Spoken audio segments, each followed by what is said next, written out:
Cette semaine, Steven Spielberg présente au Festival de Cannes son dernier film, Le Bon Gros Géant, ce qui nous a donné envie de parler de proportions dans Blow Up, mais non pas de gigantisme, mais plutôt à l'inverse d'exigu, de réduit, de petit, de miniature.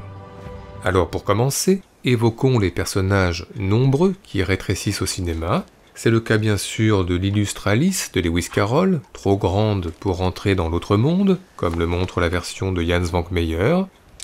Une Alice obligée du coup de boire un élixir qui la fait rétrécir, par à-coup dans la version de Walt Disney, Roast turkey, goodness! ou d'un coup dans la version de Tim Burton. Sinon, on trouve d'autres personnages miniatures au cinéma, par exemple un tout petit Indien dans l'Indien du placard, ou encore une petite fée, Clochette, dans Peter Pan. À part ça, le rétrécissement microscopique des personnages au cinéma a souvent trait à des expérimentations savantes, comme celle du voyage fantastique et ses 5 scientifiques qui rapetissent afin d'entrer dans le corps humain. Un scénario que reprend Joe Dante dans l'aventure intérieure, avec Dennis Quaid miniaturisé dans le corps de Martin Short. Sinon Paul Rudd, alias Ant-Man, rapetisse lui aussi, et du coup se trouve confronté à des dangers plutôt imprévus. Tout comme les enfants dans le jardin familial de Chérie, j'ai rétréci les gosses. Ou comme Jim Carrey et Kate Winslet, entre rêve et réalité, dans Eternal Sunshine of the Spotless Mind. I love being bathed in the sink. Such a feeling of security. Ceci nous fait d'ailleurs penser que les rêves ou les cauchemars ont souvent à voir avec la miniature, en tous les cas pour Naomi Watts, harcelée par ses parents dans Mulholland Drive, ou pour le Dude dans The Big Lebowski. Sinon, on s'en voudrait de ne pas citer l'utilisation plutôt expérimentale du rétrécissement dans les Obsessions de Brian De Palma, avec une Geneviève Bujold qui rapetisse au fur et à mesure que ses traumas d'enfance refont surface. Uncle Bob, where's Mummy? Mais à part ça, eh bien évoquons le nanisme, les personnages de petite taille, très nombreux au cinéma, que l'on trouve aussi bien en forêt dans Blanche-Neige, que sur une île étrange dans Les Nains aussi ont commencé petits de Werner Herzog, des personnages de petite taille parfois maltraités, comme dans Le Loup de Wall Street, mais qui savent aussi bien se défendre, comme dans Food Irene. Enfin, les personnages de petite taille dansent aussi au cinéma, en solo dans Twin Peaks, ou un peu plus dans Le Magicien d'Oz. Mais encore, eh bien d'autres personnages de petite taille vivent dans un monde parallèle. Ce sont les Lilliputiens dans Les Voyages de Gulliver, qui capturent Jack Black sur la plage, ou ce sont les figurines de La Nuit au musée, qui s'animent aux grandes dames de Ben Stiller. Enfin, dans des univers tout aussi fantastiques, citons les Minimoys d'Arthur et les Minimoys, et les Schtroumpfs et leur maison champignon. Mais encore, eh bien s'il existe des petits personnages au cinéma, il existe aussi des espaces et des pièces réduites. Par exemple la maison de Bilbo le Hobbit, dans Le Seigneur des Anneaux, qui pose quelques problèmes à Gandalf, tout comme l'étage 7,5 dans La peau de John Malkovich, qui pose aussi quelques soucis à John Cusack. À part ça, l'espace réduit est souvent lié à l'anxiogène, ce qui illustre bien cette scène dans un parc dans 4 mouches de velours gris de Dario Argento. Sinon, les murs de certaines pièces sont parfois amenés à rétrécir, en tous les cas dans Indiana Jones et le Temple maudit, ou dans Star Wars Un Nouvel Espoir. Mais enfin, notre pièce réduite préférée au cinéma, la cabine d'Une nuit à l'opéra des Marx Brothers, bien sûr. Mais encore, eh bien certains personnages dits réalistes de l'histoire du cinéma ont parfois des problèmes de proportion. C'est le cas tout récent de Jean Dujardin, tout petit face à Virginie Efira dans Un homme à la hauteur. Ça va ? Oui, très bien, oui. Ou c'est le cas d'Anthony Perkins dans Le procès d'Orson Welles, tantôt trop grand dans sa chambre étonnamment bas de plafond, tantôt trop petit dans des décors soudainement agrandis. Mais le personnage de l'histoire du cinéma qui développe le plus de soucis de proportion reste certainement Cary Grant dans La mort aux trousses, tantôt à l'étroit dans les ambulances ou dans les wagons-lits, qui manipule les objets miniatures et à qui l'on propose des vêtements trop petits, et qui à l'inverse se trouve réduit à l'état de miniature sur le mont Rushmore ou près de la maison de James Mason, enfermé dans de grandes perspectives en pleine campagne, ou en pleine ville. Mais à part ça, eh bien les objets miniatures, qui sont légion au cinéma, avec par exemple la mini-cassette d'Orange Mécanique, le mini-magnéto de Made in USA, ou le mini-téléphone de Ben Stiller dans Zoolander. Mais un genre fait plus particulièrement la part belle aux miniatures, le film d'espionnage. James Bond et ses gadgets en est devenu le spécialiste, tout comme Tom Cruise et ses collègues dans Mission Impossible. Enfin hors catégorie, il y a dans Austin Powers le Docteur d'Enfer et son clone. I shall call him Mini-Me.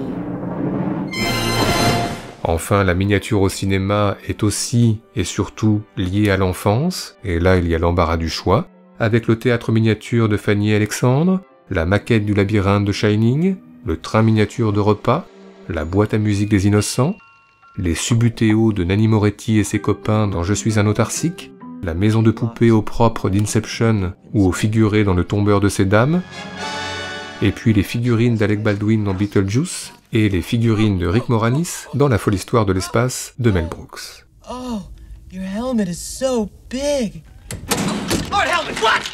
Bref, si on ajoute le minibus qui ouvre The We and the Eye et le mini-train qui ouvre le mystère dans la chambre jaune, si on ajoute le petit livre rouge de la chinoise de Godard, l'impérialisme et tous les réactionnaires sont des tigres en papier, et le tout petit livre rouge de Jacques Palance dans Le mépris, To know that one does not know is the gift of a superior spirit. si on ajoute la mini-carriole de Burt Lancaster dans Les prisonniers d'Alcatraz, et les mini-outils des prisonniers de Grand Budapest Hotel, mais aussi la micro-lettre trouvée durant l'autopsie dans Twin Peaks, et le microfilm trouvé sur Jean Dujardin dans OSS 117, Intact. Merci, OSS 117. et puis la petite statue de la liberté de Frantic, et la mini-tour Eiffel d'Out One, sans oublier la boule de neige de Citizen Kane, et la boule de neige du Grand Bleu, et sans oublier enfin les spermatozoïdes de tout ce que vous avez toujours voulu savoir sur le sexe, et les tout petits pieds du bébé de Tree of Life, le chaton de la Dolce Vita, et le chiot des Leningrad Cowboys Go America, on peut dire que les miniatures sont au cinéma partout, surtout si l'on ajoute les bonsaïs de la Pielke Habito, la licorne en papier de Blade Runner, les mignonnettes de Flight, et enfin la mini-jupe de Julia Roberts dans Pretty Woman, et le mini-maillot de bain de Christian Clavier dans Les Bronzés. Et tout ceci nous a donné, plus que jamais, des envies de classement. C'est donc parti, en rythme, pour notre traditionnel top 5 subjectif, spécial miniature au cinéma. Si t'as le moindre pépin, je suis médecin. Enfin, essaye de pas me déranger pour des bricoles quand même, hein. Je suis en vacances. Merci. Notre numéro 5, commençons par Top Secret, la parodie de film de guerre de Jim Abrahams et des frères Zucker. Avec le cliché du plan de bataille sommairement dessiné avec un bâton avant de passer à l'action, joyeusement détourné. I've spotted the herd. They're the key to the whole plan. Now, we're here. Every morning at 7:15, the prison guards bring the cows from here up this road towards the prison for their morning milking. Ducroix and I will merge with the herd here and sneak in through the gate in the electrified fence. Then we'll break away from the other cows and enter the generator building here. At exactly 7:25, we cut the power. Then, the rest of you come through here, scale this wall, and Nick can lead you to Flamont's cell. Meanwhile, Hillary will steal this truck by the railway crossing and pick us up back here. Then we'll drive to the landing field where the plane will be waiting for us. Let's go. Notre numéro 4, changeons de registre avec L'heure du loup d'Ingmar Bergman et le plus étrange des spectacles de marionnettes sur la flûte enchantée de Mozart, un spectacle entre rêve et réalité, avec des tout petits personnages sur scène et des très grands visages dans le public. Lucie ?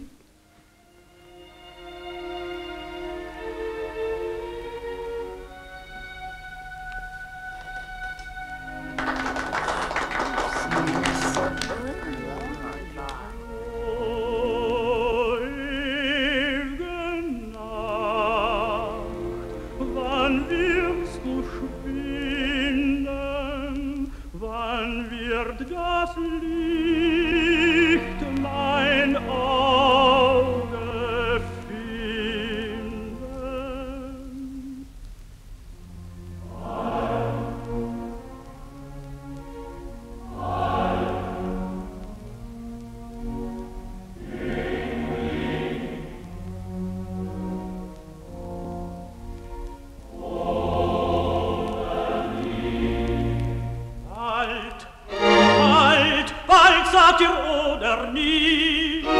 Ihr Unsichtbaren, sagt mir, lebten paar miteinander.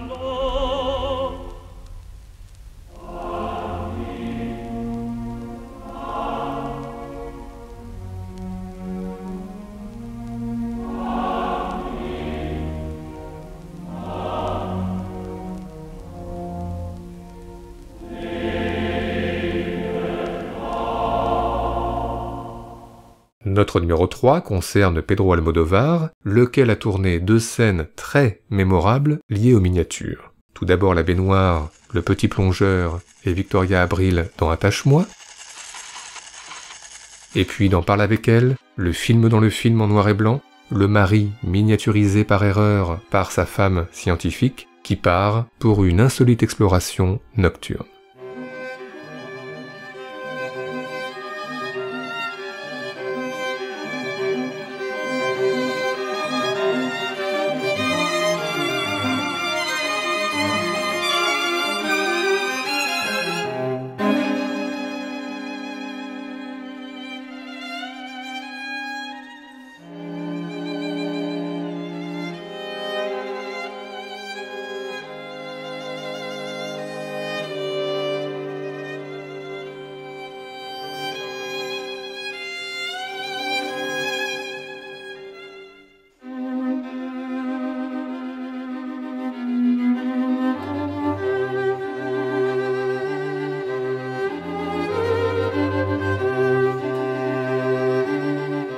Notre numéro 2, difficile de passer après Parle avec elle de Pedro Almodóvar, alors convoquons Elephant Man et la plus belle fabrication de maquettes de notre histoire du cinéma, celle de l'église Saint-Philippe, confectionnée avec soin par John Merrick et filmée avec soin aussi par David Lynch.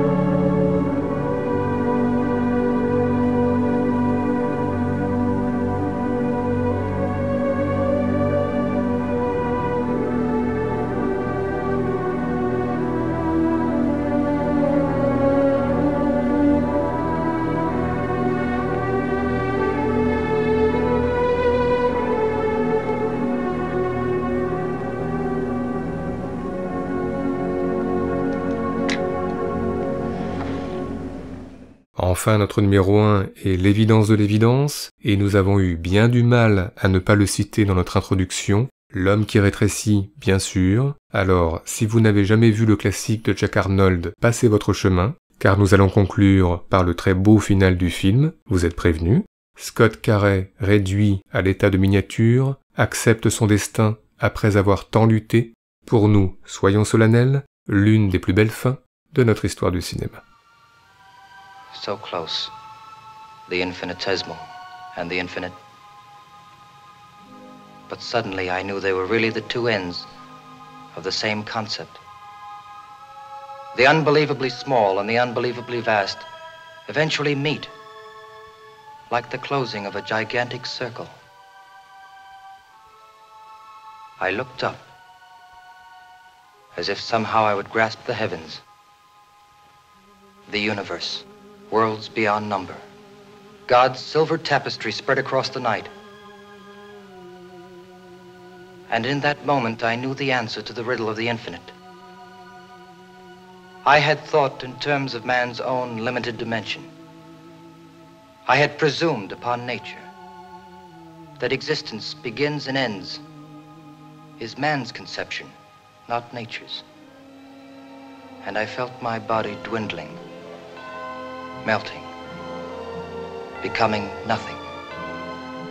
My fears melted away, and in their place came acceptance. All this vast majesty of creation, it had to mean something. And then I meant something too. Yes, smaller than the smallest, I meant something too. To God, there is no zero. I still exist.